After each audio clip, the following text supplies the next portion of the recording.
Yo, what is going on YouTube? It is your boy GZTV. First video of the day. If we have another video, it is going to be an NBA recap of the Pacers-Knicks game. Otherwise, you won't be getting a video. I didn't give you guys an NBA recap of yesterday's games because those weren't very good. But we're here to talk about the 2019 American black comedy horror film directed by Matt Bettinelli-Olpin and Tyler Gillett, and written by Guy Busick and R. Christopher Murphy. So, obviously you have Samara Weaving in here, who's a pretty popular actress. Not really a whole lot of other A-list people that I can think of. I'm sure there are some pretty popular people that if I watched more movies than I already have in my lifetime, I would know. But this is a really, really interesting movie with a super interesting premise. So we're just going to kind of get in through kind of what happened and then what people are thinking of the movie and what I think of the movie. So let's go. So, as a child, Daniel La Domas is confronted in his family's mansion by Charles, a wounded man who begs him for help. So this is kind of like an origin story. Daniel La Domas is the guy in the brown tuxedo there in the movie poster when he was younger. So instead, Daniel alerts his family, who arrives in ceremonial masks and robes, and this is going to kind of foreshadow this whole family tradition. And I really think this movie has a dope, captivating concept because it takes the idea of games like hide and seek, games like tag, checkers, all sorts of different types of games, and you have this family that runs the gaming industry, board games, all that stuff. They made a bunch of board games and stuff. So yeah, despite his bride Helen's pleas, Charles is shot with a spear gun and dragged away into a locked room. So 30 years later, 30 is ridiculous, Daniel's brother Alex, the estranged son of the owners of the successful La Domas family games company, is set to marry Grace, a former foster child, which, to be honest, doesn't have, that little detail doesn't have that much significance to the overall plot of it. But I mean, hey, she's a foster child. If anything she exhibits in the film confuses you, I guess she's a foster child. I don't know. So on Alex and Grace's wedding day, she meets the La Domases. The dumbasses, as I should fucking call them, because what kind of dumbass tradition is this? Daniel and his wife Charity, Alex's cocaine-addicted sister Emily, my goodness, she is a fucking treat. She is one of the crazier, probably more entertaining characters in this movie. You get her husband Fitch and their young sons Georgie and Gabe. Then you get Alex's Aunt Helen and his parents Tony and Becky. And Aunt Helen is the girl that's wielding the axe, looks like a fucking witch with the white hair. That's because she pretty much fucking is. She is a weird character, very peculiar. She takes this way more serious than anyone else does. I think that's because earlier in the movie with Charles that's what happened to her. So that was kind of a bit of an origin story for her character and why she acts as she does nowadays. So after the ceremony, Tony explains that his ancestor, Victor La Domas, made a deal with someone named La Bale to build the La Domas fortune in exchange for the family observing a tradition. So you have to follow a tradition if you want to carry on this legacy and help, give them good vibes, I guess, good luck. It's so weird. It's a very confusing movie. At midnight on their wedding day, every new member draws a game card from LaBelle's puzzle box, and this entails, you can get lucky, you can get unlucky, you can get a bad card, you can get a good card. And, of course, for the purpose of the movie and for the plot convenience of everything and, to build drama, we have to have the fucking bad card in this movie.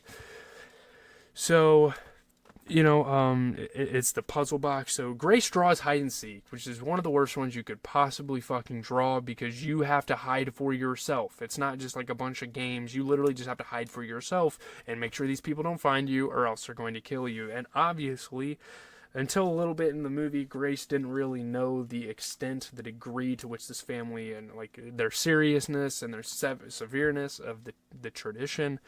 But believing it to be a harmless game, of course, Grace goes to hide herself as the La Domases each receive a weapon, and it is so comical because eventually she's getting super impatient. She's like, alright, I'm fucking done with this stupid shit.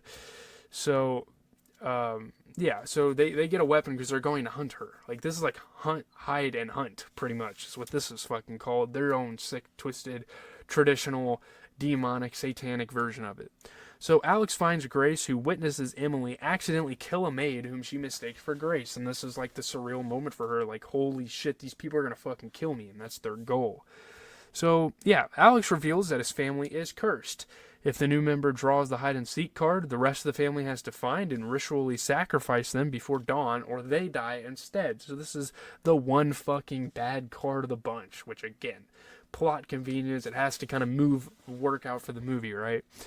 So yeah, the game was last played by Helen's husband, Charles, which is why he died at the beginning. So with the mansion locked down, Alex disables the security system to allow Grace to escape, and obviously, like, they want to do it the old-fashioned way. They don't even want to look at the security cameras or something.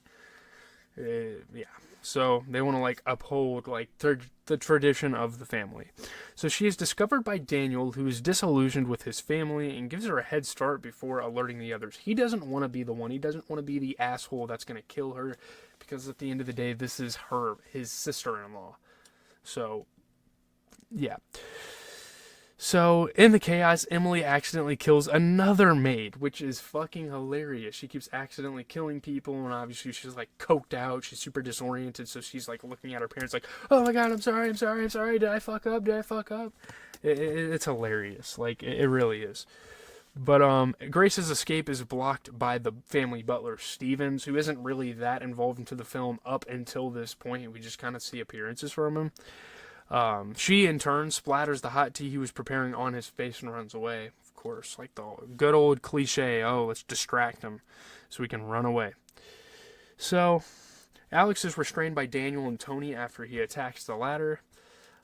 Grace is seen by a third maid who accidentally crushes herself in a dumbwaiter while yelling for the family. She's like, oh, let's switch spots. And she gets shoved in there, and then she gets fucking crushed, which, pretty fucked up. There's quite a bit of gore, and, like, this is pretty lighthearted, though, compared to some of the other horror movies we've watched on this YouTube channel. Like, if you scroll through my channel and look, I might actually start a playlist with all my, like, edited reviews on there. But it's not really that much edited. But, okay, so Grace runs to the goat shed where Georgie shoots her in the hand. I don't know why the fuck this kid was out there. Did they, like, send him to watch for her? I don't know. She knocks him out, but is startled by a goat and falls into a pit filled with the corpses of the La Domas' previous sacrifices, including that of Charles, which they show in the movie. Obviously, she's not going to recognize that, and that doesn't really have importance to her. But she escapes and makes it through the front gate. So eventually she climbs up this shitty-ass ladder, gets up, smacks her. It's dramatic. There's a whole sequence. I'm not going to get into it. But Grace is pursued into the forest by Stevens, so they send the butler out while the rest of them stay and wait for her to return. So she fights Stevens off, but is eventually captured by him. As he is driving Grace back to the house, she awakens and attacks Stevens, causing the car to crash and kill him. And it's kind of funny, you know, they're on like a little FaceTime call with the rest of the people. Like, FaceTime, is that what you want to call it? I don't know what that was in their car. That's like a made-up technology that was in the film. But he was looking, and it was like dramatic irony. They saw her in the back. He's like, Stevens, and he's got like this loud-ass music blaring. It was pretty fucking funny. Like, there's a lot of funny little situational irony, like, things going on. So Daniel, nearby the crash, captures Grace after realizing that his father is secretly watching, and it's like, well, I can't really protect you now because he's around. So the La Domases prepare to complete the ritual sacrifice. However, they are incapacitated after Daniel poisoned them with a non-lethal dose of hydrochloric acid in the ritual cup. Obviously, he didn't want to kill them, but he also didn't want them to kill Alex. So he decided to kind of subdue them a little bit and let Alex get away. Charity shoots Daniel in the neck after he attempts to protect Grace, leaving him to bleed to death as Grace runs away, which is super fucking sad. This is a really sad death in the movie, because this was one of the only, him and Alex were some of the only, like, grounded people in the family, humane people in the family, yeah, good-hearted, all that. So, in the ongoing chaos, the mansion is set on fire, and Grace is attacked by Becky, whom she beats to death with LaBelle's box out of just pure adrenaline, pure anger, and it's fucking psychotic to watch. But she's a really badass, like, final girl. I think Samara did a great job in her role. But Alex escapes his restraints and goes to find Grace, but witnesses her attacking his mother and realizes that that's a line you don't cross, and she has to fucking die now. So Grace pulls away from Alex, realizing that she will never trust him and will almost certainly leave him once she escapes. He subdues her to complete the ritual. He realizes that's it. You're not going to kill my mom. Like, that's not happening right now. So Grace breaks free from the ritual table just as the sun rises, so they're too late. Like, even if they strapped her down and did the ritual now. So they're all just kind of like standing there in awe. Um, Despite Grace having won the game, Helene attempts to attack her anyway, but explodes mid-strike, a consequence of the curse. So at first they're kind of looking around and kind of laughing at themselves, because like, how fucking stupid are we that this curse didn't work? Well, it fucking did. So the rest of the family explode one by one, and when only Alex is left, he tries and fails to convince Grace to forgive him, and I guess if she did that, he would have been saved. I don't really know like what they were planning to do alternatively behind that, but Grace tells Alex she wants a divorce and tosses her ring back at Alex, who then succumbs to the curse and explodes too. LaBelle briefly shows himself to Grace and nods in approval, like, yes, good job. You are the chosen one, pretty much. It's pretty hard to survive the night. So yeah, she is the sole survivor of the night. She walks out of the burning manor just as the police arrive, and it's a pretty funny little one-liner at the end. Upon asking her what happened, she simply replies, in-laws. In-laws, am I right? After all this, she can kind of have some humor, and I think that was a really funny, fulfilling, resolutionary, if that's even a word. It's a good resolution to this film. So yeah, we're going to quickly give a little bit of a review, and then that's going to be the video, so let's get into it. So getting into my review, I would say this is about a C to B movie. I think it's pretty damn good. Very decent. It's smart, subversive, darkly funny, really dope humor to it. Ready or Not is a crowd-pleasing horror film with giddily entertaining bite. It's fun. It's fun. I really like I really like those horror movies that have like a game behind it. I think that's super sick. I can't think of all the other ones, like Truth or Dare, of course, has movies. I don't know what else. Truth or Dare mainly it's kind of a cliche. This is a really good movie, though. I think it's great. It's a C to B. I would recommend it. If you don't have any other horror movie to watch and you're looking around, I would definitely check this out. This deliciously diabolical sophomore feature, which hails from the resourceful low-budget trio known as Radio Silence, represents a departure for indie distributor Fox Searchlight, which has a real winner on its hands. That rare get-out-like horror movie capable of delivering superficial diversion alongside deep cultural critique, like kind of like criticizing religion. I think it's got a really good message in that sense behind it. It's a decadent blast to watch a comic takedown of the rich done with the rude energy of a horror thriller and the courage of its own manic anti-marriage convictions. I think it's really well done, really well made, wickedly entertaining from start to finish, and painted with enough fresh personality to resolve into something more than the sum of its parts. Come for the crossbows, all that, and to watch Weaving Star be born in real time. Stay for the socioeconomic net lessons and sweet revenge. There's a lot going on. The real fun in Ready or Not comes from, the ways it subverts its time-tested story, balancing wry commentary and straightforward horror, and its portrait of fumbling arrogance and curdled privilege.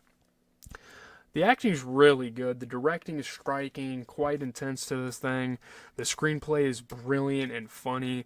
All the scary and funny pieces of this movie, like every last one of it, I really like. I recommend it again. I think it's great. I don't think it's the best movie ever. I think a C to B is a pretty fair rating for this. If you want to give this a B, that's fine.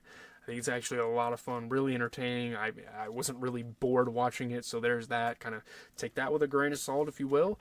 But that's going to continue my horror trek. I think today we're watching 1995. I can't remember. It's like Village of the Damned, which I've heard bad things about, but we're going to watch it for the channel anyway, because I'm trying to finish my Scratch It poster.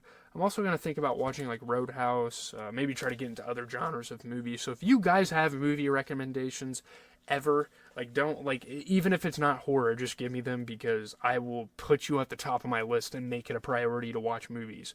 Well, first, obviously, you should check my channel to see if I've seen it, but yeah, if I haven't reviewed it on my channel, even if I've watched it before, I will watch it for the sake of a review. So, peace out, guys.